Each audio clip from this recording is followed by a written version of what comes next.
мін емессіздер ма? Қадағалаңыздар, болды. Ой, осы Мұхтар бар ғой, бір күн біреудің басын жарады осы Мұхтар. Қамын ішті. Жетадағы Мұхтар ғой, сол баяғы допыңды артып алдым. Класста бұл да тыңшы ойнайды екенбіз. Жібек, сен не істеп отырсың, обед уақыты ғой? Білім класс қой, сол баяғы. 1-2 тоқсан қан ішті сол бар ғой.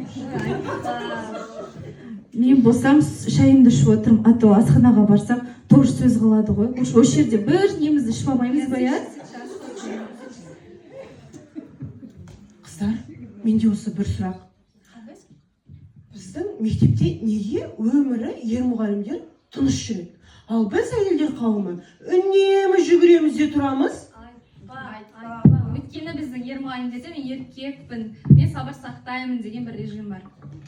Ой, сабыр сақтаған өз алдында. Мирас ағай үзіліс сайын шахмат ойнайды ғой. Білмеймін, шахмат ойнайды ма, әлде өзіне демалыс жасап ала ма, білмеймін. Қыздар айтсаңдар, волейбол ойнағандарын айтсаңдаршы. Каждый үзілісте жүреді ғой. Қыздар, бірақ біздің ер мұғалімдерге тән бір құбылыс бар. Олар сабақтан шаршаса да, волейбол десе, жерден жеті қоян сапқанда қуанып кетеді ғой. Сол ғой. Әсіресе бар ғой. Әли ағайшы, там хорош, тұсмай алсай, тұстап деген кезде бүкіл есептерін, отчеттарын ұмытып кетеді ғой.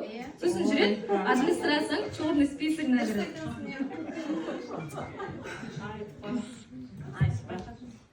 Қыздар, бірақ біздің ер мұғалімдер әрқайсысы бір әлем ғой. Біреуі кітап сүйер философ, ал біреуі волейболдың жұлдызы, ал біреуі комплимент айтудың королі ғой. Молодежь қалайсыңдар? Бір жақсы ма деп жүретін ағай тұрсың. Точно, ол кісіге Дүйсенбай ағайға комплимент айтудан ешкім жетпейді. Это точно. Комплименттің королі ғой. Конечно. Ал Болат ағай ше қыздар, спорт залдан шықпайды ғой.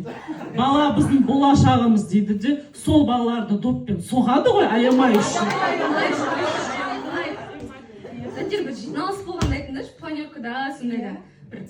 Бірден ұйымдастыру керек болса, там, ұйымдастыру жағын расында қатырады ғой. Да? Көтеді ғой? Қыздар, біздің Жексен ағайды айтсаңдар, сыныпқа кіріп келеді, бір көзбен балаларды отырғызып тастайды ғой. Ал біз болса, әй қой, әй Мұхтар, не болды саған? Қасына жетекшіні шақырамын дейді. Бір сериал орыштамыз ғой, әйтеуір, иә? Турецкий сериал орыштамыз. Қыздар, біз неге өзіміз отырып, соларды әңгімелеп отырмыз? Дәл қазір тура өздеріне ән шумақтарын арнап жібермейміз бе? Жүр кеттік. Қазір ер мұғалімдерге әзіл өлең арнаймыз. 8 марта біздің мазақтады оқысы. Ол кезде бізді фото-видеоға түсіруге болмайды деді ғой. Ал біздің номерді видеоға түсіру керек. Біздің мектепте бір тегін мобилограф бар. Тұрсынай,